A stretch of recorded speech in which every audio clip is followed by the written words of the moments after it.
ఓం అజ్ఞానతిమిరాంధస్య జ్ఞానాంజనశలాకయా చక్షురున్మిలితం येन తస్మై శ్రీ గురవే నమః. శ్రీచైతన్యమనోభీష్టం స్థాపితం येन భూతలే స్వయం రూపకదా మహ్యం దదాతి సపదాంతికం. వందేహం శ్రీగురో శ్రీయుత పదకమలం శ్రీగురున్ వైష్ణవాంశ్చ శ్రీరూపం సాగ్రజాతం సహగణ రఘునాథాన్వితం తం సజీవం సాద్వైతం సావధూతం పరిజన సహితం కృష్ణ చైతన్య దేవం శ్రీరాధా కృష్ణ పాదాన్ సహగణ లలితా శ్రీ విశాఖాన్వితాంశ. హే కృష్ణ కరుణా సింధో దీనబంధో జగత్పతే గోపేశ గోపికా కాంత రాధాకాంత నమోస్తుతే. తప్త కాంచన గౌరాంగి రాధే వృందావనేశ్వరి వృషభానుసుతే దేవి ప్రణమామి హరిప్రియే. వాంఛాకల్పతరుభ్యశ్చ కృపా సింధుభ్య ఏవ చ పతితానాం పావనేభ్యో వైష్ణవేభ్యో నమో నమః. నమో నమో విష్ణుపాదాయ కృష్ణప్రేష్ఠాయ భూతలే శ్రీమతే భక్తివేదాంత స్వామినితి నామినే. నామస్తే సరస్వతే దేవే గౌరవాణి ప్రచారిణే నిర్విశేష శూన్యవాది పాశ్చాత్య దేశతారిణే. జయ శ్రీ కృష్ణ చైతన్య ప్రభు నిత్యానంద శ్రీ అద్వైత గదాధరా శ్రీవాసాది గౌర భక్త బృంద. Hare Krishna Krishna Krishna Hare Hare, Hare Rama Rama Rama Hare Hare. Hare Krishna Krishna Krishna Hare Hare, Hare Rama Rama Rama Hare Hare. Hare Hare Krishna Krishna, Hare Krishna Krishna, Krishna, Krishna Krishna Krishna, Krishna, Hare Hare Hare, Hare, Hare Hare Rama, Rama, Hare Rama Rama, Rama Rama, Rama, Hare Hare. Hare Krishna Krishna Krishna Hare Hare, Hare Rama Rama Rama Hare Hare. Hare Hare Krishna, Krishna, Hare Hare Krishna, Krishna, Krishna Krishna Krishna, Krishna, Hare Hare Hare, Hare, Hare Hare Rama, Rama, Hare Hare Rama, Rama, Rama Rama Rama, Rama, Hare Hare Hare. Hare. Hare Krishna Krishna Krishna Hare Hare, Hare Rama Rama Hare Hare. Hare Hare Krishna, Krishna, Krishna, Krishna Hare Krishna, Krishna, Krishna, Krishna Krishna Krishna Krishna, Krishna, Hare Hare Hare Hare, Hare, Rama, Hare Hare Rama, Rama, Hare Rama Hare Rama, Rama, Hare Hare Hare Hare. Rama, Hare Hare Hare. Hare. Shri Radha గోవిందుకి జై. ధన్యవాదాలు మాతాజీలు. హరే కృష్ణ. అందరికీ మరి ఒక్కసారి ISKCON Mangaluru వారి తరపున స్వాగతం సుస్వాగతం. ఈ ధ్యాన యోగం చూస్తున్నాం కదా, ఇది మొట్టమొదటి 6 అధ్యాయంలో 6వది. తర్వాత రేపటి నుండి అంటే నెక్స్ట్ రాబోయే అధ్యాయము మనకి భక్తి యోగం. మధ్యలో ఉన్న భగవద్గీతలోని 18 అధ్యాయాలలో మధ్యలో ఉన్న 6 అధ్యాయాలు భక్తి యోగాన్ని తెలుపుతాయి అన్నమాట. ఈ ధ్యాన యోగం ద్వారా హృదయస్థ పరమాత్మని పై రూపు నిలిపి ఎలాగ సమాధి స్థితి ద్వారా యోగి కాగలడు అనేది భగవంతుడి చేత చెప్పబడింది. 23 శ్లోకాల వరకు మీరు చూసిండేది మనకి సమాధి స్థితి వరకు చూశారు. అంటే ఈ యోగం అని నిచ్చెన, ఆ నిచ్చెన జ్ఞాన యోగము, ధ్యాన యోగము, భక్తి యోగము, అలా నామాలు కలిగిన 3 భాగాలు. అంటే ఆ యోగ నిచ్చెన స్టార్టింగ్ పాయింట్ ఏమంటారు, యోగా రుక్షువు అంటారని చెప్పేసి 3వ శ్లోకంలోనే వచ్చి ఉంటుంది మీకు. చివరి మిట్టు యోగా రూఢం.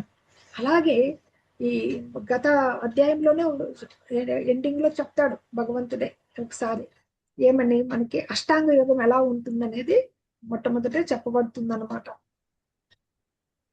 అది అష్టాంగ యోగంలోని 8 లింబ్స్ అంటే అంగాలు చూశారు కదా. చెప్తారా ఎవరన్నా?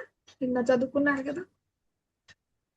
హరే కృష్ణ 8 అష్టాంగ యోగంలోని లింగాలు. ఆత్మ సంయమ యోగం చెప్పండి. ఫస్ట్వి యమ, నియమ, ఆసన, ప్రాణాయామము, ప్రత్యాహారము, ధారణ, ధ్యాన, సమాధి స్థితి.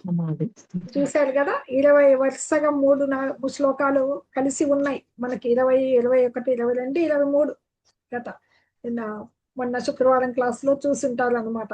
సమాధి స్థితికి రావడం. ఆ సమాధి స్థితిలో పూర్ణత్వం సంపూర్ణంగా అయిపోయి ఉంటుంది మనుజుని మనస్సు అనమాట. అన్ని మానసికమైన ఆ కలాపాల నుండి యోగాభ్యాసం చేత కంట్రోలింగ్ లోకి వచ్చేసి ఉంటుంది అనమాట. ఆ శుద్ధమైన మనస్సుతో ఏమైతుంది, పరిశుద్ధమైంటుంది. ఇంద్రియాలు కంట్రోల్ అయినప్పుడు ఆత్మని చూడగలడమే, ఆత్మ ఎందే ఆనందాన్ని అనుభవించడం, సుఖాన్ని అనుభవించడం అని.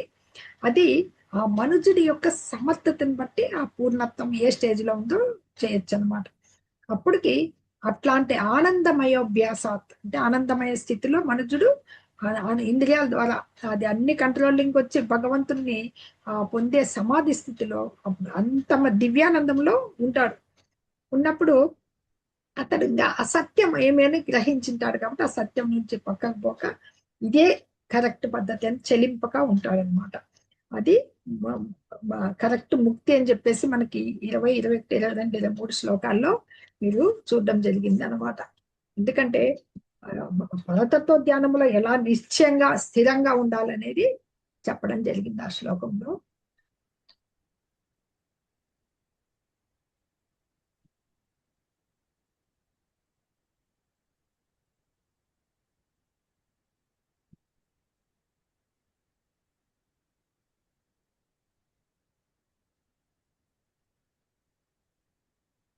ఇరవై 23 శ్లోకాల్లో చూసింటారు కదా.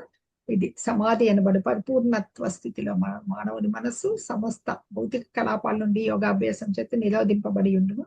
శుద్ధమైన మనస్సుతో ఆత్మను వీక్షింపగలుగుట మరియు ఆత్మ ఎందే ఆనందమును సుఖమును అనుభవించుట ఎందున అతనికి గల సమర్థతను బట్టి అట్టి పరిపూర్ణత్వ స్థితిని నిర్ధారించవచ్చు. అట్టి ఆనందమయ స్థితిలో పవిత్రమైన ఇంద్రియముల ద్వారా అనుభవంలోకి వచ్చు. అపరిమిత దివ్యానందంలో మానవుడు ప్రతిష్ఠిత అయిన అతడు సత్యం నుండి వైదొలగక దానిని మించిన మరొక అధిక లాభం లేదని భావిస్తాడు. ఎట్లాంటి కష్టంలో చెల్లింపడు. దుఃఖాల నుండి పొందబడే వాస్తవమైన ముక్తి ఒక యోగి పరిపూర్ణత్వ స్టేజ్ చెప్తున్నారు అన్నమాట. సమాధి స్థితి ఇక్కడ చూడబడింది. అంటే మీరు అవి యమ, నియమ, ఆసన, ప్రాణాయామం ఎంత, ప్రత్యాహారం అంటే ఇంద్రియాలన్నీ మన కంట్రోల్లోకి వచ్చేస్తాయి. ప్రత్యాహారం తర్వాత ధారణ, ధ్యాన స్థితి, తర్వాతది ముక్త స్థితి ఏది అంటే సమాధి స్థితి అనమాట. ఇది 24వ శ్లోకము చూద్దాం. హరే కృష్ణ. స నిశ్చయేన యోక్తవ్యో యోగో నిర్విన్న చేతసా సంకల్ప ప్రభవాన్ కామాన్ త్యక్త్వా సర్వానశేషతః మనసైవేంద్రియ గ్రామం వినియమ్య సమంతతః.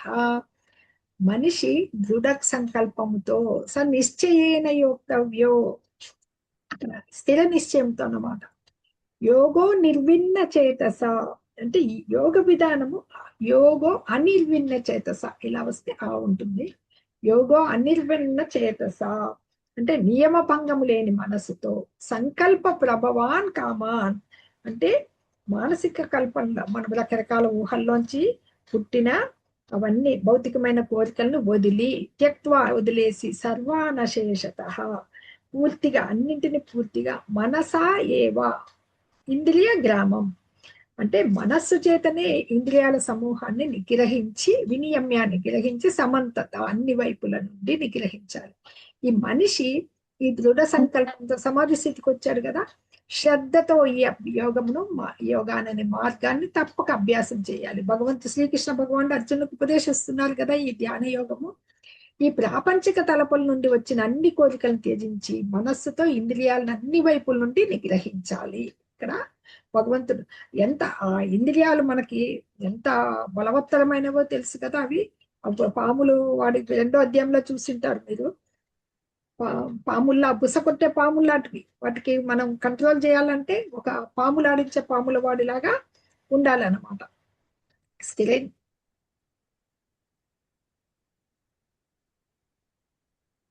ఆ స్థిర నిశ్చయాన్ని కలిగి ఏ మాత్రం మార్గం నుండి వైదొలక ఓపికగా తన అభ్యాసాన్ని చేస్తూ ఉండాలన్నమాట. అంతిక ఎందుకు పట్టుదల ఉండాలి, ముందు నమ్మకం ఉండాలి. మనం ఫైనల్ గా మన లక్ష్యాన్ని గోల్ని చేరాలనే పట్టుదల ఉండాలన్నమాట. విజయము సాధించలేదు మధ్యలో వైదొలిగిన నిరాశ పడకుండా ముందుకు వెళ్ళాలన్నమాట. అందుకని మనకి శ్రీ గోస్వాములు అంటే రూప గోస్వాములు వారు చెప్తారన్నమాట. ఇది మనకి ఉపదేశామృతంలో ఉత్సాహాన్నిశ్చయ ధైర్య తత్తత్ కర్మ ప్రవర్తన సంగాత్యాగాత్ సతో వృత్తే షడ్భిర్ భక్తి ప్రసిద్ధ్యతి అని. అంటే ఉత్సాహము, పట్టుదల, నిశ్చయము, భక్తుల సమక్షములో విద్యుక్త ధర్మాల్ని నిర్వర్తించుట మరియు సత్వ గుణ కార్యములచే సంపూర్ణంగా నిమగ్నమగుట ద్వారా భక్తి యోగాన్ని మనుషుడు సక్సెస్ఫుల్ గా నిర్వహిస్తాడనమాట. అంటే ఉత్సాహం ఉండాలి, దాన్ని చెయ్యాలని, పట్టుదల ఉండాలి, నిశ్చయం ఉండాలి. అది భక్తుల సమక్షంలో ఎప్పటికీ అసోసియేషన్ అంటే సాధు సంగత్వం అనేది చాలా, సాధు అంటే సాధువులు కాదు, భక్తుల సంగత్వం అనేది చాలా అవసరం అనమాట. అలా చేయడం వల్లనే ఆ యోగాన్ని సాధించవచ్చు అని చెప్తారనమాట. నిశ్చయం అనే దానికి ఒక చిన్న కథ చెప్పుకోవచ్చు. అంటే చూడ్డానికి పిచ్చుక ఇంతే ఉంటుంది. పిచ్చుక అంటే మన అందరికీ తెలుసు వారు. అది ఒకసారి ఒక సముద్రపు తొట్టున గుడ్లు పెట్టి ఉంటుంది అనమాట. చిన్న గుడ్లని సముద్రపు అలలు వచ్చి కొట్టుకొని పోతాయన్నమాట. అవి గుడ్లు అలలు వచ్చి కొట్టుకుపోతే, నా గుడ్లను తీసుకున్నావు, నావి నాకు ఇచ్చేయండి. సముద్రుడు ఎక్కడ, చిన్న పక్షి ఎక్కడ, పిట్ట అంటే స్పారో, అదే పిచ్చుక అంటాం కదా అది. అంటే సముద్రుడు పలుకుతాడా? అప్పుడు అది ఏం చేస్తుంది, చూడు నిన్నేం చేస్తాను అని తన చిన్న ముక్కుతో నీళ్ళన్నీ తోడేస్తానని చెప్పి ఒక్కొక్క చుక్క తోడేస్తూ ఉంటుంది. తన ముక్కుతో సముద్ర జలాన్ని తీసేస్తూ ఉంటుంది. ఆ నిశ్చయం చూసి అందరు హేళన చేస్తారు, నవ్వుతారు అన్నమాట, నీవేంటి. కానీ ఆమె ఓడిపోకుండా అలాగే పాపం తీస్తూ ఉంటుంది. అది మెల్లిమెల్లిగా వ్యాపిస్తుంది, పక్షి జాతి అంతా తెలుసుకుంటుంది. పక్షి జాతికి హెడ్ ఎవరు? ఆయన గరుత్మంతుడు. ఆయన సాక్షాత్తు శ్రీకృష్ణ భగవానుడి వాహనం. గరుత్మంతుడికి తెలిసి ఎంత పట్టుదల ఉంది, ఎంత నిశ్చయం ఉంది అని సంతోషించి వస్తాడనమాట. వచ్చి నేను చెప్తాడు సముద్రానికి, ఆ పిచ్చుక యొక్క నిశ్చయము, దృఢ నిశ్చయం చూడు, నేను గెలుస్తానా లేదా అనేది కాదు, చేయగలనా లేదని కాదు, ఆ పట్టుదల. అందుకని ఆ గుడ్లని తిరిగి ఇవ్వకపోతే నేను నా రెక్కలతో నీళ్ళనే ఎండిప్పజేస్తాను అంటే సముద్రుడు భయపడి ఇచ్చేస్తారనమాట. అంటే గరుడుని కరుణతో మనలో ఒక పట్టుదల నిశ్చయం ఉంటే భగవంతుడి సహాయం తప్పక లభిస్తుంది అనమాట, భగవద్భక్తుల సహాయం. ఈ విధంగా యోగాభ్యాసము అంటే ముఖ్యంగా భక్తి భావంలో ఉండి ఈ యోగాభ్యాసం చేయడం అనేది భక్తి యోగం కఠినమైనదిగా తోస్తుంది. కానీ ఆ నియమాలను పాటించే వాళ్ళకి ఖచ్చితంగా భగవంతుడు సహాయం లభిస్తుంది అనమాట. అందుకని ఇక్కడ ఈ కథ మనం చెప్పుకోవడం జరిగిందనమాట. మనము తనకి మనం అలాంటి పట్టుదల సహాయం కలిగి ఉన్నప్పుడు భగవంతుడి సహాయము తప్పక లభిస్తుంది అనే నమ్మకము మనుజునికి ఉండాలి. హరే కృష్ణ.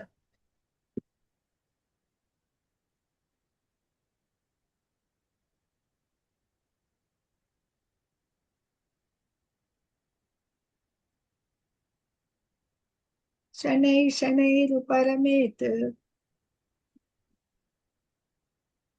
హరిత మాత జాయిన్ అయ్యారు. హరే కృష్ణ.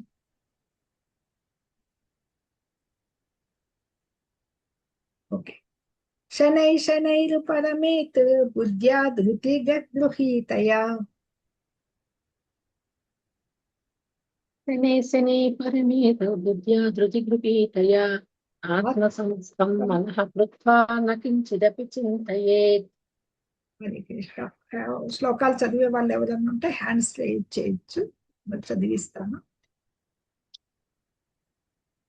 హరే కృష్ణ. మాతాజీ నేను చదవనా? హరే కృష్ణ. చదవండి మాతాజీ. శనైరుపరమేత్ బుద్ధ్యా ధృతిగృహీతయా ఆత్మసంస్థం మనః కృత్వా న కించిదపి చింతయేత్. శనైరుపరమేత్, ఇక్కడ రూప పరమేత్ అని ఇంకో పాలేదు. హరే కృష్ణ. ఓకే, నెక్స్ట్ మాతాజీ. నెక్స్ట్ కూడా యతో నిశ్చలతి మాతాజీ హరే కృష్ణ. ఈ శ్లోకమే నేను ఇంకా ఎక్స్ప్లెయిన్ చేయలేదు. అంటే ఎవరున్నారు అని అడుగుతున్నారు ద్విజామాత. హరే కృష్ణ. హరే కృష్ణ. చదవండి. శనై సర్వేత్ బుద్ధి ధృతి గృహదాత్య ఆత్మ సంస్మృత్యం మన కృత్వా కించిదిపి చింతయేత్. సుందరి మాతాజీ హరే కృష్ణ. హరే కృష్ణ మాతాజీ. శనైః శనైరుపరమేత్ బుద్ధ్యా ధృతి గృహీతయా ఆత్మ సంస్థం మనః కృత్వా న కించిదపి చింతయేత్. పూర్తి నిశ్చయముతో కూడిన బుద్ధి ద్వారా మనిషి క్రమక్రమంగా సమాధిలో నెలకొనాలి.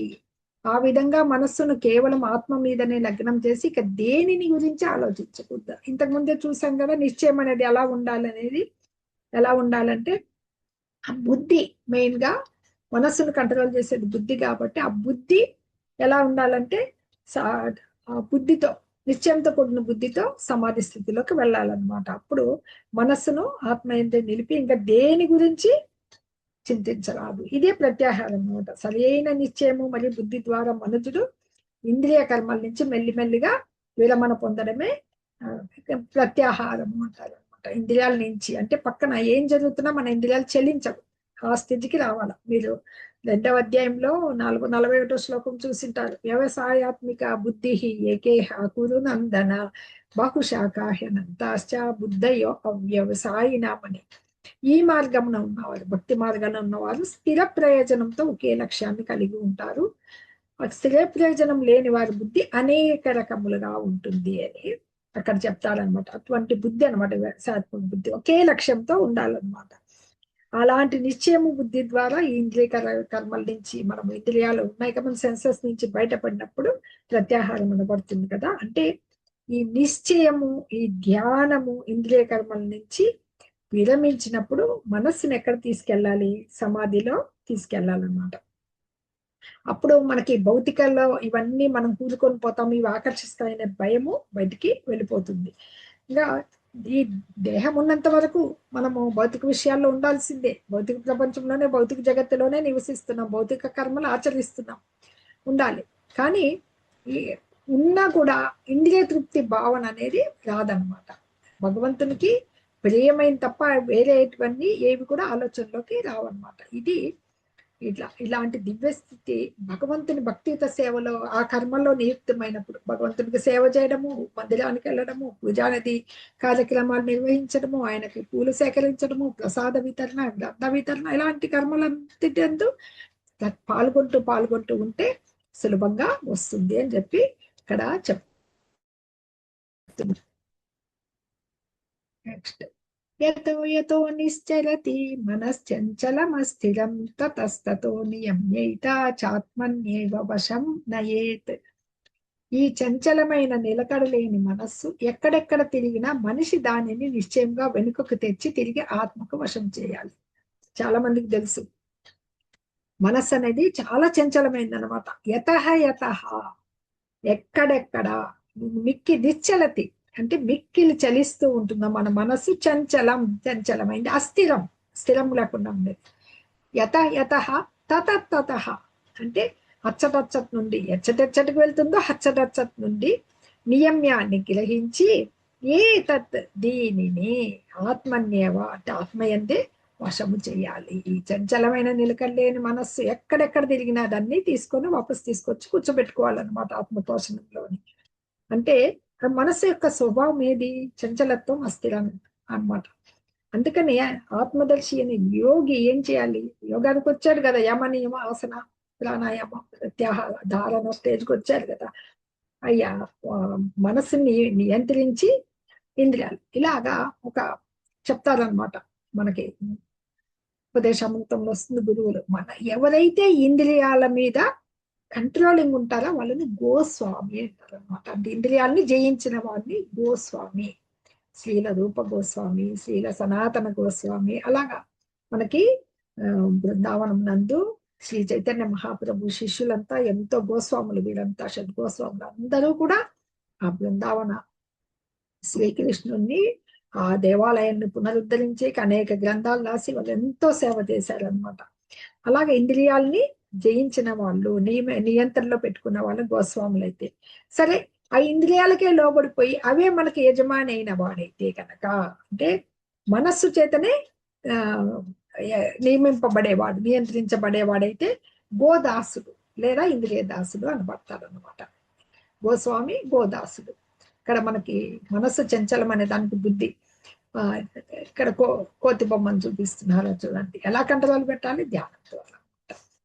అలాగండి ఇంద్రియ దాసుడు అంటే ఇంద్రియాల వలన కలిగే ఆనందము ఎలా ఉంటుంది అని. ఇంద్రియాల భౌతిక సుఖాలు అవి గోస్వామికి తెలుసు, అవి చాలా టెంపరీ అని. అందుకే అతని ఇంద్రియాలన్నీ ఎవరి పైన పెడతాడు? ఇంద్రియాధిపతి ఎవరు? మీకు 2వ అధ్యాయంలోనే పేరు వచ్చేసి ఉంటుంది, ఋషికేశుడు. ఋషికములు అంటే ఇంద్రియాలు, ఈశుడు, వాటికి ఈశుడు అంటే ఇంద్రియాలకు అధిపతి అయిన శ్రీకృష్ణ భగవానుని సేవ ఎందే నియుక్తమై ఉండాలి. మన ఇంద్రియాలు అక్కడ పెట్టినప్పుడు మనం గోస్వామి అవుతాం, మన కంట్రోల్లోకి ఉంటాయన్నమాట. అవి పవిత్రమైన ఇంద్రియాలు. మనము భౌతిక కోరికలపై ఉన్న మన అపవిత్రమైన ఇంద్రియాలతో భగవంతుని మనం పొందలేం. పవిత్రమైన ఇంద్రియాలతో కృష్ణ భక్తిలో పాల్గొనడమే కృష్ణ భక్తి రసభావన అనిపిస్తుంది అనమాట.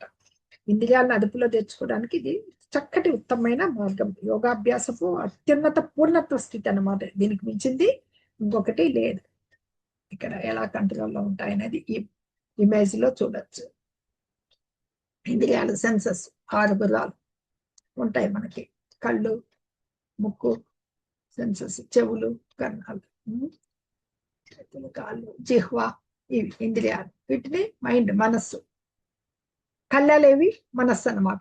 బుద్ధి లాగుతూ ఉంటుంది కానీ వినదు, మనసు పరిగెడుతూ ఉంటుంది. చంచలం అన్నారు కదా, పరిగెడుతూ ఉంటుంది. ఇది ఈ రథంలో దేహము కూర్చొని ఉంటుంది. దేహం రథం. ఈ రథం అంటే మన దేహం అన్నమాట. దీంట్లో జీవాత్మ ఉంటుంది. హరే కృష్ణ. కళ్ళంతో లాగిన వినదు. ప్రశాంత మన సంహేనం యోగినం సుఖముత్తమం ఉపైతి శాంతరజసం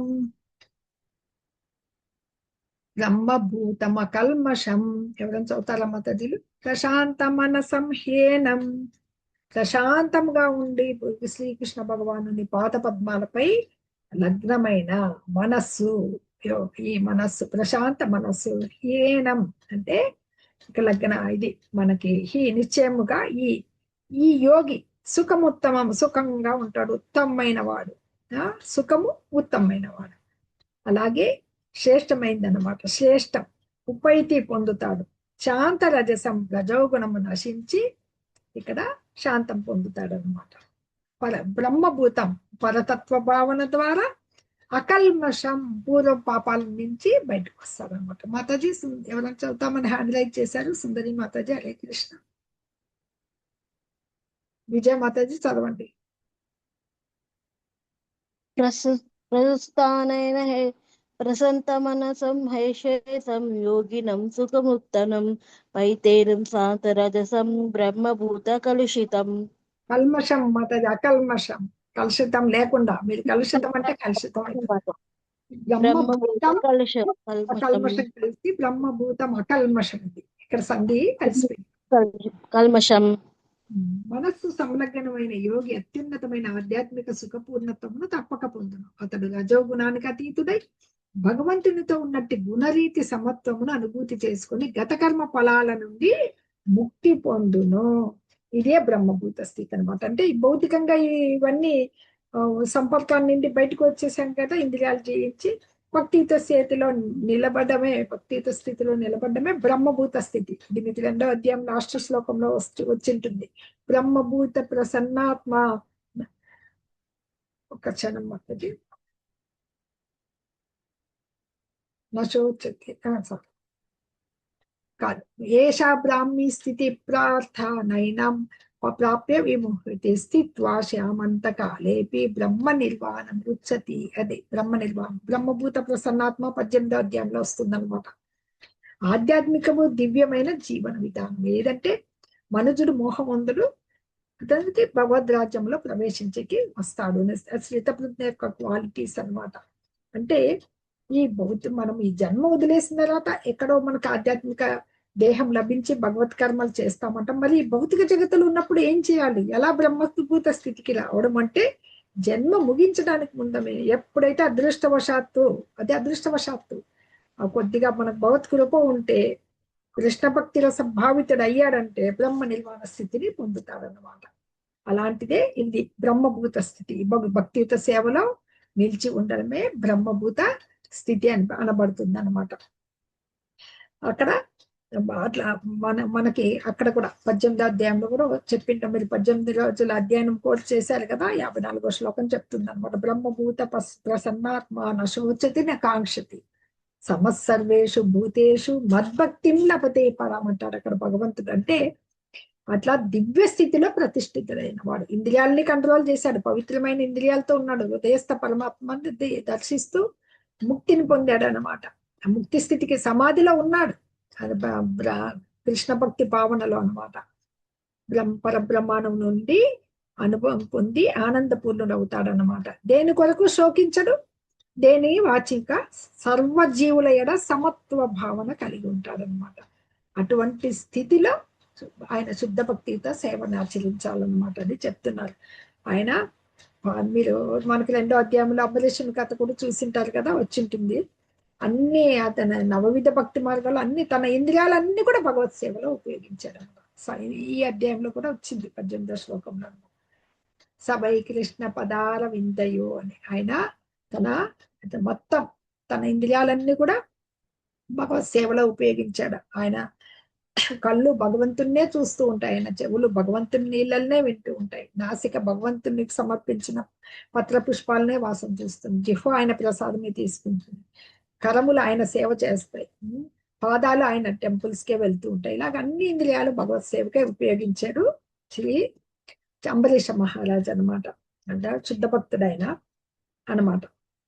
అంటే అది అప్పుడు ఈ రజోగుణం నుంచి, ఈ భౌతిక సంపర్కాల నుంచి బయట, గత కర్మ అన్నిటి నుంచి బయటపడతారు అని చెప్పేసి మనం ఇక్కడ చెప్పుకోవచ్చు అన్నమాట.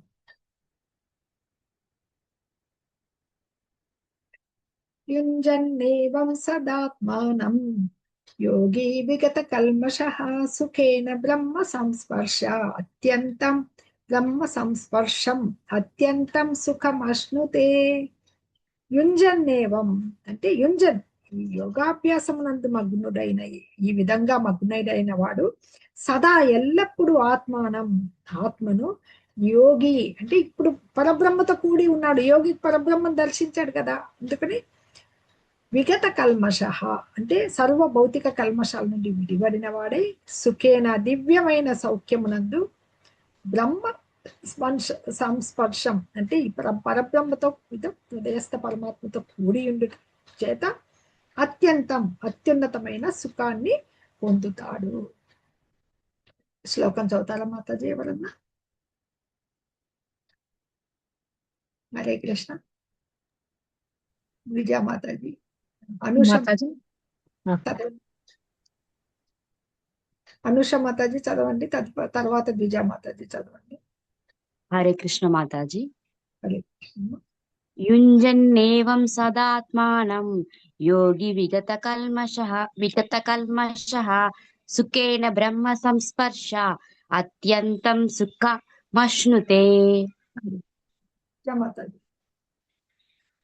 యుజ్జన్యం సదాత్మానం యోగి విగత కల్మషః సుఖినే బ్రహ్మ సంస్మారం అత్యంత సుఖమాశ్నుతే. సుఖేన బ్రహ్మ సంస్పర్శం అత్యంతం సుఖమశ్నుతే. ధీరజ్ ప్రభుజీ చదవండి, అన్మ్యూట్ చేసుకో. యోజన్యేవ సదాత్మానం యోగి మిగతేవ కల్మషం సుఖేన బ్రహ్మ సంవాసం అత్యంత సుఖమాన్. సాయి ధీరజ్. హరే కృష్ణ ప్రభుజీ, అన్మ్యూట్ చేసుకోండి. యుంజన్నేవం సదాత్మానం యోగి గత కల్మషః సుఖేన బ్రహ్మ సంస్పర్శ మత్యంతం సుఖమశ్నుతే. ధన్యవాదాలమ్మా. హరే కృష్ణ మాతాజీ. భగవాని సంబంధంలో ఇలా తన నిజస్థితి ఏంటి అని తెలుసుకోగలగడమే ఆత్మానుభవం అన్నమాట. ఇక్కడ ఆత్మానుభవం ఇది ఆత్మానుభవం అనే అనబడుతుంది అనమాట. ఎందుకంటే మనకి ఆత్మలు, మనమంతా ఎవరము? జీవాత్మలు. భగవంతుడు పరమాత్మ. మనమంతా ఎక్కడి నుంచి వచ్చాము? ఆయన యొక్క నిత్యాంశలమే మనం కూడా అన్నమాట. అందుకే మన నిజస్థితి ఏమి, మనం ఎక్కడి నుంచి వచ్చామో ఆయనకి సేవ కూర్చడమే. దాసాను దాసులం మనము, భగవంతుడికి సేవకులం అన్నమాట. ఆత్మకి ఈ భగవాన్తో ఉన్న ఈ సంబంధాన్ని ఆత్మ సంస్పర్శం అంటారు అనమాట.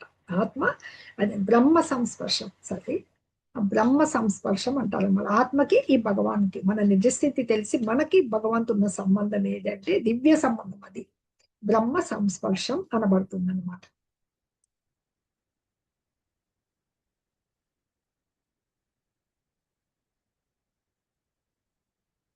సర్వభూతస్థమాత్మానం సర్వభూతాని చాత్మని ఈక్షతే యోగయుక్తాత్మా సర్వత్రా సమదర్శనః. నిజమైన యోగి నన్ను సకల జీవులలోనూ అలాగే నాలో ప్రతి జీవుడిని చూస్తాడు. ఆత్మదర్శి అయిన వాడు భగవంతుడనైన నన్ను సర్వభూతములయందు దర్శిస్తాడు. నిజమైన యోగి ఎలా చూస్తాడు, నిజమైన యోగి అనేది చెప్తున్నాడు భగవంతుడు ఇక్కడ 29:30లో. 29-30 శ్లోకాలు అంటూ ఒక పర్ఫెక్ట్ యోగి గురించి చెప్తాయన్నమాట. ఇంతవరకు చెప్తూ ఉన్నాడు భగవంతుడు ఆ యోగం ద్వారా భగవంతుని ఎలా దర్శించాలి, అలాంటి యోగి ఎలా ఉంటాడు, ఇప్పుడు వస్తే పూర్ణానంద స్థితిని పొందుతాడు అని చెప్పారు కదా. ఆ యోగి అన్ని జీవుల్లోనూ చూస్తాడనమాట. 7వ అధ్యాయంలో వచ్చింది, మీరు 18 రోజులు కోర్సు చేశారు, అది 19వ శ్లోకం చెప్తుంది. సారీ 14వ శ్లోకం 19. మనకి అందరిలోనూ ఎలా చూస్తాడు అనేది చెప్తారన్నమాట. ఇది మనకి బహునాం జన్మనామంతే జ్ఞానవాన్మాం ప్రపద్యంతే వాసుదేవ సర్వమితి సమాహాత్మ సుదుర్లభ అది విద్యా వినయ సంపన్నే బ్రాహ్మణే గవిహస్తిని 5వ అధ్యాయంలో 18వ శ్లోకం. గవిహస్తిని సునీచైవ సుపాకేచ సమదర్శిన అని మనకి ఆ శ్లోకం చెప్తుంది. 5వ అధ్యాయంలో 18వ శ్లోకం అన్నమాట. పండిత సమదర్శిన ఎలా చూస్తాడు పండితుడు, ఒక పండితుడైన వాడు బ్రాహ్మణేగా విద్య. ఎందుకు వినమ్రులైన యోగులు యథార్థమైన జ్ఞానం కలిగి ఉంటారు అనమాట. వాళ్ళు అలా కలిగి ఉండడం వల్ల ఒక బ్రాహ్మణుని గాని, ఒక గోవుని, ఒక ఏనుగును, ఒక శునకమును, శునక మాంసం తినే చండాలుని సమదృష్టితో చూస్తారు అనమాట నిజమైన యోగి. ఎందుకు అందరిలోనూ ప్రతి జీవి 84 లక్షల జీవజాతులు, ప్రతి జీవజాతిలోనూ భగవంతుడు పరమాత్మ రూపంలో ఉన్నాడు కాబట్టి సర్వజీవులందులో మరియు సర్వజీవులను భగవంతుల్లో సర్వజీవులను చూస్తాడు. అది ఆత్మదర్శి అన్నమాట. అన్ని భూతాలందు దర్శిస్తూ ఉంటాడు అనమాట. అందరి హృదయాల్లో స్థితుడైన ఉన్న ఆయన్ని గమనించడమే అన్నమాట. మనకి 18వ అధ్యాయంలో ఇంకో శ్లోకం చెప్తుంది, ఈశ్వర సర్వభూతానాం హృదేశేర్చున తిష్టతి అని మనకు చెప్తారనమాట. అక్కడ అంటే పరమాత్మ రూపంలో శునక అదే మనకి ఆ శునక హృదయంలోను బ్రాహ్మణ హృదయంలోను నిలిచి ఉంటాడు కదా. ఆ భగవానుడు నిత్యంగా దివ్యుడు మరియు అందరిలోనూ ఆ బ్రాహ్మణి ఎందును అందరిలోనూ నిలిచి ఉన్నాడు కాబట్టి. కానీ అలా నిల్చున్నంత మాత్రం భగవంతుడు ఏమన్నా ఈ భౌతిక సంపర్కం ఉందా ఆయనకి? లేదన్నమాట. ఎందుకంటే ఆ పూర్ణయోగికి తెలుసు భౌతికత్వంతో ప్రభావితుడు కాడు ఆయన, తటస్థుడు. మనము ఈ భౌతిక జగత్తులో మనము లోనైపోతూ ఉంటాం కానీ ఇప్పుడు జీవాత్మకి ఒక దేహమే ఉంటుంది, ఒక ఆత్మ. మన దేహం గురించి మాత్రమే తెలుస్తుంది. భగవంతుడు అందరి హృదయాల్లో పరమాత్మ రూపంలో ఉంటాడు. ఇదే జీవాత్మ పరమాత్మకు స్పష్టమైన భేదం అన్నమాట. ఎందుకంటే సర్వులకి కారణమైనందున మనకి అంత సర్వాలకి కారణం ఈశ్వర పరమః కృష్ణ సచ్చిదానంద విగ్రహ అనాదిరాది గోవింద సర్వకారణ కారణం, అన్నిటికీ కారణమైన భగవంతుడు మనకి తల్లి లేదా పోషకుడు, నిత్య పోషకుడు, నియామకుడు. మనకి తల్లి ఎలా ఉంటుంది, తన సంతానం అందరిలోనూ సమానంగా ఉంటుంది. ఒక పిల్లవాడు తెలివిగా ఉన్నాడనో, ఒక పిల్లవాడు తెలివి తక్కువడనో అసలుకి భేదం చూపిదనమాట. భగవంతుడు కూడా తన సంతానం మీద సమభావంతో ఉంటాడు కాబట్టి సర్వజీవులందు హృదయస్థ పరమాత్మగా నిల్చుంటుంది అనమాట. అలాగే జీవులు ఎలాగా ఉన్నారు మనకి వచ్చే అధ్యాయంలో 7వ అధ్యాయంలో చెప్పారు కదా, భగవాన్ శక్తి అందే ఉంటారని. 2 శక్తులు ఏవి?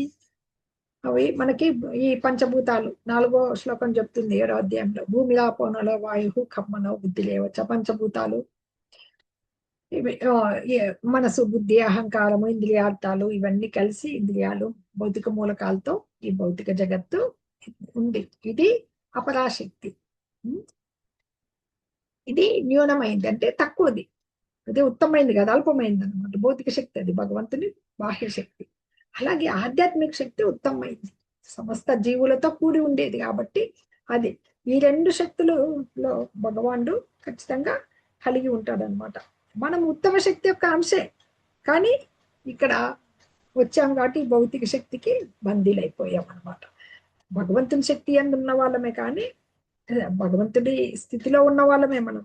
ఈ భౌతిక శక్తిలో ఈ మాయా సంపర్కము త్రిగుణాల ప్రభావం వల్ల బందీ అవుతూ ఉన్నామని చెప్పారనమాట. కానీ ఎటువంటి పరిస్థితుల్లో ఉన్న జీవులు ఈ భౌతిక జగత్తులో ఉన్నా, ఎలాంటి పరిస్థితుల్లో ఉన్నా, అన్ని పరిస్థితుల్లోనూ మనము నిత్యాంశలము, శ్రీకృష్ణ భగవాన్ దాసులము అని యోగి కాంచగలుగుతాడు అనమాట. అందుకు అతన్ని ఇక్కడ సమదర్శన అంటారు, సమంగా దర్శిస్తాడు అనమాట. ఈ భౌతిక శక్తిలో ఉన్నప్పుడు ఇంద్రియాలను సేవిస్తాడు మనుషుడు. అదే ఆధ్యాత్మిక జగత్తులో ఉన్నప్పుడు మాత్రము ప్రత్యక్షంగా భగవాన్ని సేవిస్తాడు అనమాట. ఇట్లాంటి రెండు పరిస్థితుల్లో కూడా అతడు భగవాన్ని దాసుడే.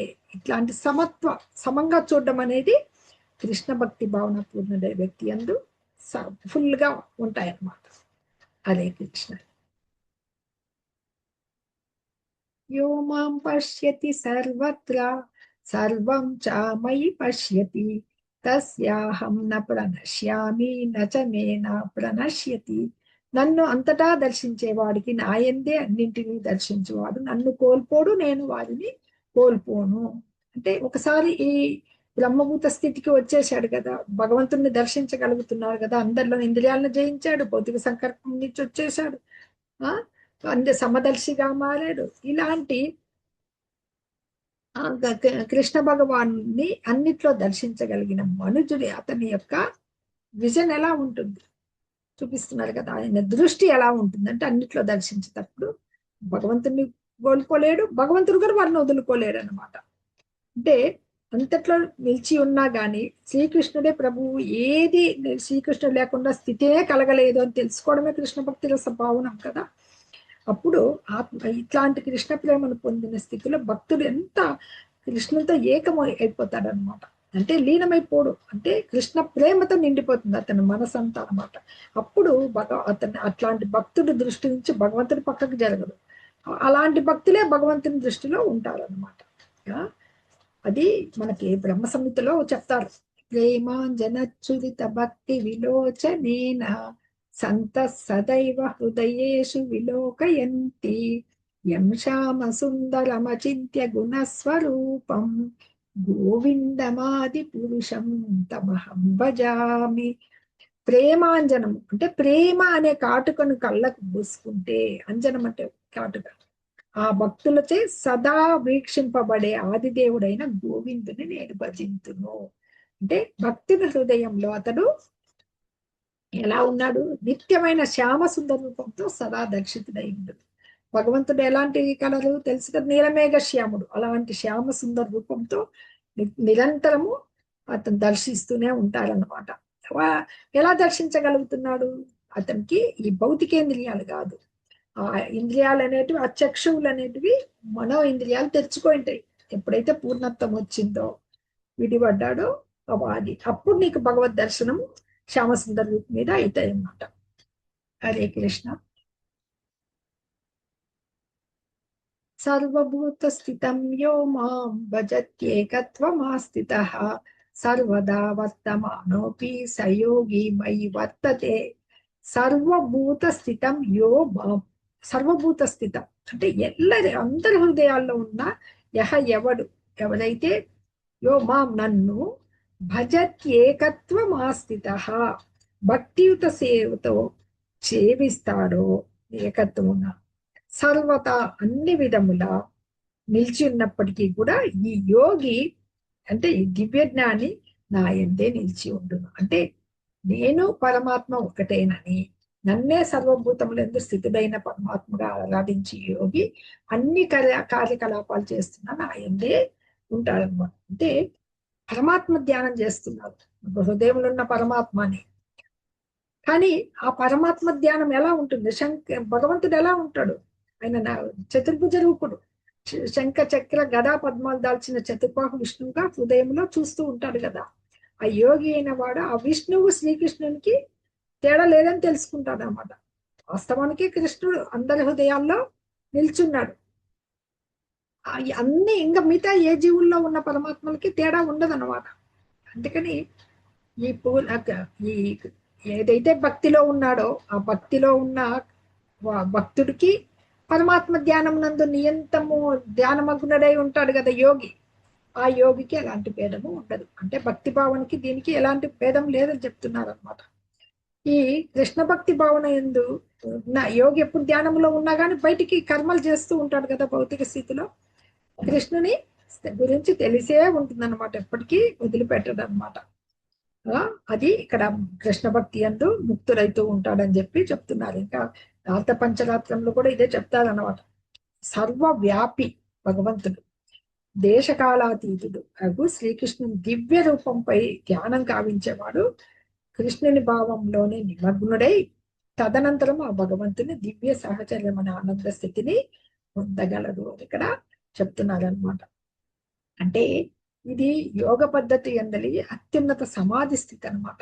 దీనికి వెళ్ళడం అనేది ఆ యోగిని ఎప్పుడైతే గుర్తిస్తాడో యోగి అందరిలోనూ పరమాత్మ రూపంలో ఉన్నాడో అది అతనిలో ఉన్న దోషాలన్నీ బయటకు వచ్చేస్తాయి అన్నమాట. అంటే ఎంత వ్యాపించి ఉన్నా భగవంతుని గుర్తించగలగాలి. ఏ ప్రదేశంలో సూర్యుడు ఉన్నాడు, సూర్యుడు తూర్పు దిక్కుకే సూర్యుడు అనుకుంటారు. అన్ని దేశాల్లో ఎక్కడ ఉన్నా కానీ సూర్యుడు అన్ని ప్రదేశాల్లోనూ ఉదయిస్తూనే ఉంటాడు కదా. ఉదయించలేది ఏకరూపుడైన అచింత శక్తిచే అన్ని చోట్ల నిల్చుంటాడు. మనకు మాత్రమే మన ఊర్లో సూర్యుడు ఉదయిస్తే ఇక్కడే ఉన్నాడు, ఇంకెక్కడా లేడు అనుకోవడం భ్రమ. అందరిలోనూ ఉంటాడు అనమాట సూర్యుడిలాగా, ప్రకాశించే సూర్యుడిలాగా అని చెప్తున్నారు. ఆత్మౌపమ్యేన సర్వత్ర సమం పశ్యతి యోర్జున సుఖం వా యది వా దుఃఖం సయోగి పరమో మతః. చదువుతారా మాతాజీ ఎవరన్నా శ్లోకము? హరే కృష్ణ. ఓకే. ఆత్మ ఔపమ్యేన సామ్యముతో సర్వత్రా అంతటను సమానంగా చూస్తాడు ఓ అర్జున. ఏంది? ఓ అర్జున, సకల జీవులను సమానంగా దర్శిస్తూ వాటి సుఖాలు దుఃఖాలు తనకే కలిగినట్లు స్పందించేవారు పరిపూర్ణమైన యోగులు. ఇప్పుడు యోగి తన స్వార్థం తను చూసుకోవడం, నేను ఆనందంగా ఉన్నాను, నేను భగవంతుని పొందుతున్నాను, నేను అన్ని చేస్తున్నాను. సకల జీవుల గురించి ఆలోచిస్తాడు అనమాట. ఆలోచించి వాళ్ళ సుఖాలు దుఃఖాలు కూడా అయ్యో నాకు కలుగుతున్నాయి, వీళ్ళు ఇలా ఉన్నారని ఆలోచించేవాడే పరిపూర్ణమైన ఉత్తమ యోగి అని చెప్తున్నారు. మాతాజీ ద్విజా మాతాజీ, ధీరజ్ మాతాజీ చదవండి. హరే కృష్ణ. హరే కృష్ణ. ఆత్మపమ్యేన సర్వత్ర సమం పశ్యతి యో అర్జున సుఖం వా యాది వా దుఃఖం సా యోగి పరమో మతః. హరే కృష్ణ మాతాజీ. ధన్యవాదాలు. హరే కృష్ణ. చదవమ్మా. ఆత్మోపయోత్వాత్మ శుభం పశ్యతి యో అర్జున సుఖం వాయాది వా దుఃఖం స్వయోగి పరమోత్మతః. ధీరజ్ మాతాజీ చదివేలా? అనుష మాతాజీ కంప్లీట్. ఆత్మౌపయ్యేన సర్వత్ర సమం పశ్యతి యో అర్జున సుఖం వా యది వా దుఃఖం సయోగి పరమో మతః. చదవండి మాతాజీ. ఎవరన్నా ఉన్నారా? చదవండి. ధీరజ్ మాతాజీ నలుగురు అనలైజ్ చేశారు. అనుష మాతాజీ చదవండి. చదివాను మాతాజీ. Very good. హరే కృష్ణ. మాతాజీ నేను చదవను. చదవండి. ఆత్మోపమ్యేన సర్వత్ర సమం పశ్యతి అర్జున సుఖం వా యది వా దుఃఖం సయోగి పరమో మతః. అర్జున, సకల జీవులను సమానముగా దర్శిస్తూ వాటి సుఖాలు దుఃఖాలు తనకే కలిగినట్లు స్పందించేవారు పరిపూర్ణమైన యోగి. స్వానుభవ కారణంగా సర్వల దుఃఖాలు సుఖాలు తెలుసుకోగలిగిండాలన్నమాట. ఎట్లా కృష్ణ భక్తి రసపావుడు అనమాట. భగవాన్తో గల సంబంధాన్ని మర్చిపోతేనే కదా ఈ దుఃఖాలన్నీ కారణము ఇదే. ఎందుకంటే అన్ని మానవ కర్మాలకి భగవంతుడే దివ్య భోక్త, అందరికీ ప్రభు. 5వ అధ్యాయంలో లాస్ట్ శ్లోకం చూసింటారు. భోక్తారాం యజ్ఞ తపసాం సర్వలోక మహేశ్వరం సుహృదం సర్వభూతానాం జ్ఞాత్వా మాం శాంతి మృచ్చతి, శాంతి సూత్రం అది. ఆ శాంతి మంత్రంలో భగవంతున్నే తెలుసుకోవాలి. అన్ని మానవ కర్మలకి దివ్య భోక్త, సమస్త జగాలకి ప్రభువు, సర్వజీవుల ఆప్తమిత్రుడు, శ్రేయోభిలాషి అని చెప్తుంది 5వ అధ్యాయంలో 29 లాస్ట్ శ్లోకం చూడండి. అది జీవుని సుఖశాంతులకు కారణం, మన శాంతి సూత్రం అన్నమాట. ఈ త్రిగుణాలకు ఎప్పుడైతే లోనైపోతామో అప్పుడు సంబంధాన్ని మర్చిపోవడం వల్లే ఈ తాపత్రయాలన్నీ కలుగుతున్నాయి. యోగి తెలుసుకుంటాడు అనమాట. అందుకని అది తెలుసుకున్నందుకు యోగి ఎలా ఉంటాడు? సుఖంగా ఉంటాడు. అందరికీ తనకి తెలిసిన కృష్ణ జ్ఞానాన్ని అందరికీ పంచడానికి ప్రయత్నిస్తాడనమాట. అతడు ఎందుకంటే ప్రియతమ సేవకుడు భగవంతుడికి. కృష్ణ భక్తి ప్రచారము చేయడమే అంటే ఉత్తమ జన హితేషి, తన సుఖం తను చూసుకోకుండా అందరి యొక్క కష్ట సుఖాల గురించి ఆలోచించేవాడు అనమాట.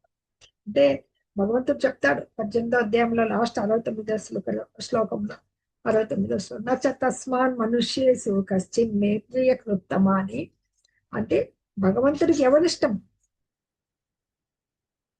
నచ తస్మాన్ మనుష్యేసు కశ్చిన్ మే ప్రియ కృత్తమ, నాకు అతని కన్నా ప్రియుడైన సేవకుడు మరొక్కర్లేడు. ఎవరు? భక్తుడు. ఇతర భక్తులకంతా తెలిపేవాడు అనమాట. భవితా నచమే తస్మాత్ అన్య ప్రియతరో భువి, అంటే అతనికి మించిన ప్రియుడైన వాడు వేరొక్కడు ఉండబోడు అని భగవంతుడే స్వయంగా 69వ శ్లోకంలో 18వ అధ్యాయంలో చెప్పాడనమాట.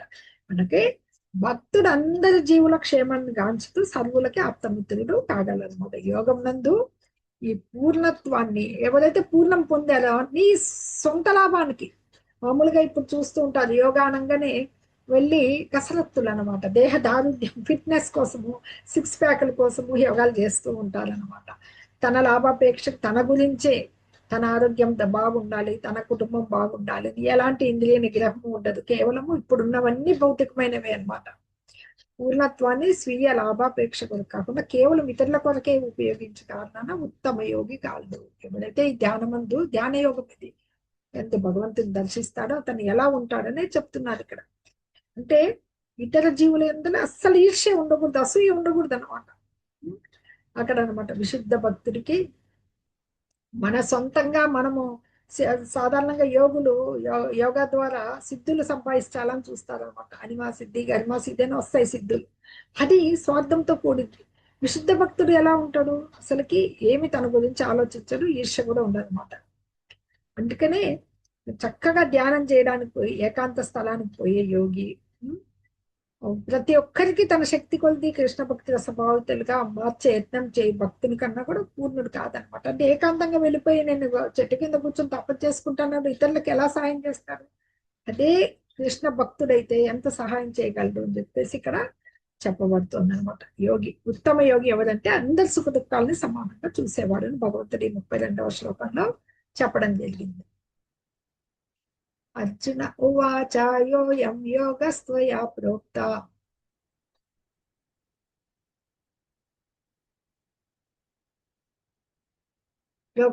సామ్యేన మధుసూదన ఏతస్యాహం న పశ్యామి చంచలత్వాత్ స్థితిం స్థిరాం.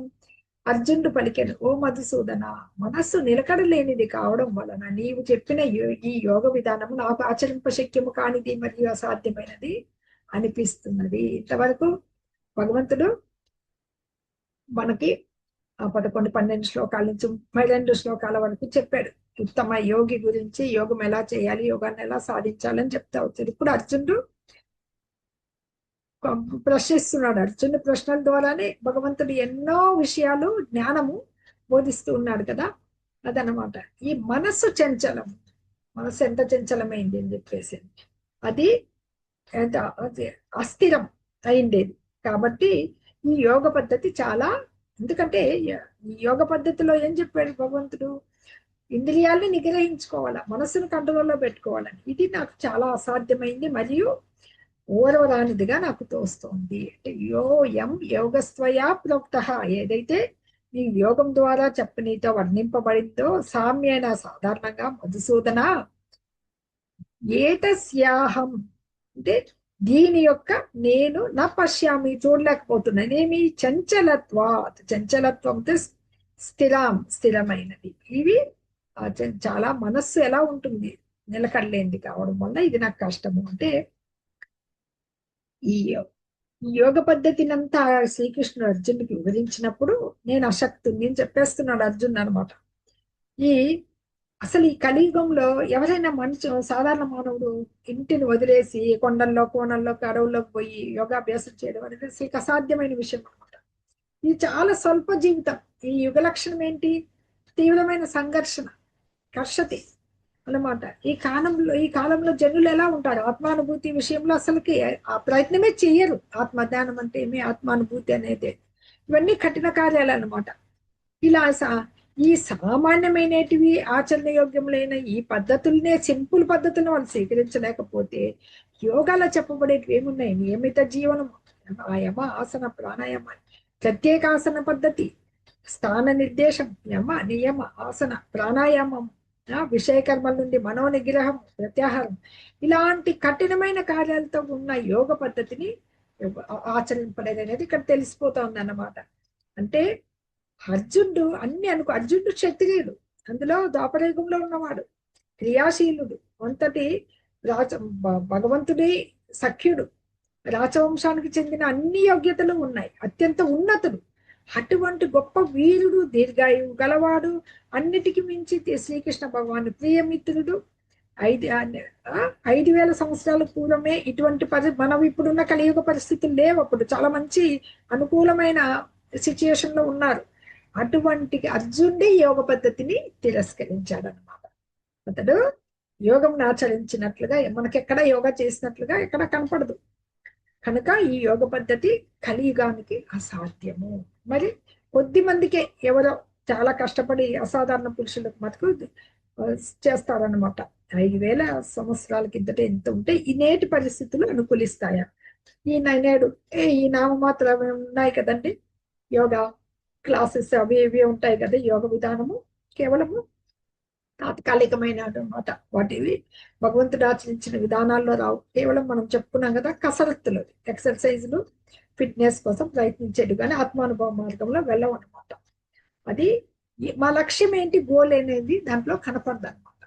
అది ఇక్కడ ఈ శ్లోకం చెప్పబడుతుంది. హరే కృష్ణ. చంచలం హిమన కృష్ణ ప్రమాతి బలవదృఢం తస్యాహం నిగ్రహం మన్యే వాయోరివ సుదుష్కరం. ఓ కృష్ణ, మనస్సు చంచలము, కల్లోలితమైనది, బలమైనది మరియు మొండి పట్టుగలది. అలాంటి మనస్సును నిగ్రహించడము వీచే గాలిని అంచటం కన్నా ఎక్కువ కష్టంగా ఉంటుంది చెప్తున్నాడు ఇక్కడ అర్జునుడు. ఎలా ఉంటుంది మనస్సు అంటే చంచలం, ఎప్పుడు ఏదో ఒక ఆలోచనలు వస్తూనే ఉంటాయి, ఎక్కడికెక్కడికి వెళ్ళిపోతుంది. అందుకే మనస్సు వాయువు కన్నా స్పీడ్ గా వెళ్తుంది అంటారు. కల్లోల పూర్ణం, దృఢము, మిగుల బలవత్తరమైనది అని చెప్పేసి ఇక్కడ చెప్తున్నారు అనమాట. దీన్ని నిగ్రహించడం అనేది ఏంటి? వాయువును నిగ్రహించుట కన్నాను కష్టతరము అని చెప్తున్నారు. మనస్సు బలవత్తరము, దృఢమైనా కూడా అది బుద్ధికి లోబడి ఉండాలన్నా బుద్ధిని దాటిపోతుంది అనమాట. బుద్ధి కంట్రోల్లో ఉండదు. రకరకాల ఆలోచనలు, ఎందుకంటే నిగ్రహించడం కష్టమైన కార్యం అని చెప్తున్నాం కదా, చేయలేము అది. ఎందుకంటే మనం ఇందాక చూసాం ఒక ఇమేజ్, దేహం అనే రథంలో జీవుడు ఎలా ఉంటాడు? ప్రయాణికుడు. బుద్ధి ఎవరు? రథాన్ని నడిపే రథసారథి అనమాట. మనస్సు రథాన్ని నడిపే కళ్యాలు ఉంటాయి. ఇంద్రియాలు అశ్వాలు, గుర్రాలుగా కనపడ్డాయి. ఈ జీవుడు ఏమైతున్నాడు? ఈ మనస్సుకి ఇంద్రియాలకు మధ్య భోక్త అనమాట. అది మునుల చేత చెప్పబడింది. ఇలాగా మనకి ఉపనిషత్తులు ఇలా చెప్పాయన్నమాట. వాస్తవానికి బుద్ధి అనేది మనస్సుకు నిర్దేశాన్ని ఇవ్వాలి, కానీ బుద్ధిని జయించి మనస్సు పరిగెడతా ఉంటుంది అనమాట. ఎలాగంటే మనకి కరోనా వచ్చినప్పుడు చూస్తాం, సరే కరోనాకి ముందు మెడిసిన్ ఉంది కదా అని చెప్పేసి అప్పుడు మెడిసిన్స్ వాడిని, అది కంట్రోల్ అయిందా? కాలేదు. బుద్ధి కూడా అలా పరిగెడుతుంది అనమాట. కంట్రోల్ చేయలేం. అదే బుద్ధిగా క్షమించాలి, మనస్సు అలా పరిగెడుతూ ఉంటుంది. బుద్ధి కంట్రోల్ చేయగలిగిందా? అలాగే కరోనాను కూడా మొదట్లో సామాన్యమైన మెడిసిన్లు కంట్రోల్ చేయలేకపోయాయి అనమాట. అంటే అలాంటి బలమైన మనస్సును యోగ పద్ధతితే నియమించాల్సి ఉంటుంది అనమాట. అర్జునునికే ఇది ఆచరణీయం కాలేదనమాట. ఇంకా సామాన్య మానవునికి ఎట్లుంటుంది? ఇక్కడ ఒక ఉదాహరణ చెప్పారు, వాయువు. కరెక్ట్ చెప్పాడు, గాలి. ఎందుకంటే వాయువుని ఎవరైనా బంధించగలరా? బంధించలేరు. అందుకని కల్లోల పూర్ణమైన మనసు, వివిధమైన ఆలోచనతో నిండిపోయిన మనసు ఇంకా కష్టతరమాట. అలాంటి మనస్సును నిరోధించడానికి ఏమి ఒకటే చైతన్య మహాప్రభువు ఉపదేశించిన అవతారకమైన హరే కృష్ణ మహామంత్రాన్ని నమ్రతతో కీర్తించడం అతి సులభమైన మార్గం అన్నమాట. మళ్ళీ మనం అంబరీష మహర్షి గురించి చెప్పుకోవచ్చు. సవై మన కృష్ణ పదార విందయో అని చెప్పుకోవచ్చు. మన ఇంద్రియాలన్నీ భగవత్ సేవలో నిలిచాలి. హరే కృష్ణ కృష్ణ కృష్ణ హరే హరే హరే రామ రామ రామ హరే. అత్యంత సులభమైన చైతన్య మహాప్రభు బోధించిన ఈ హరే కృష్ణ మహామంత్రం ద్వారా మనము భక్తియుత సేవ ద్వారా భగవంతుని పైన సంపూర్ణంగా లగ్నం చేయొచ్చు. మన ఇంద్రియాలను నిగ్రహించుకోవచ్చు. భౌతిక సంకల్పం నుంచి విడిపడవచ్చు అన్నమాట. ఇంతటితో ఈరోజు క్లాస్ ఆపుదాము. మళ్ళా రేపు క్లాసులో మిగిలిన చాప్టర్ పూర్తవుతుంది. హరే కృష్ణ. హరే కృష్ణ మాతాజీ. మాతాజీ. ధన్యవాదాలు. మాతాజీ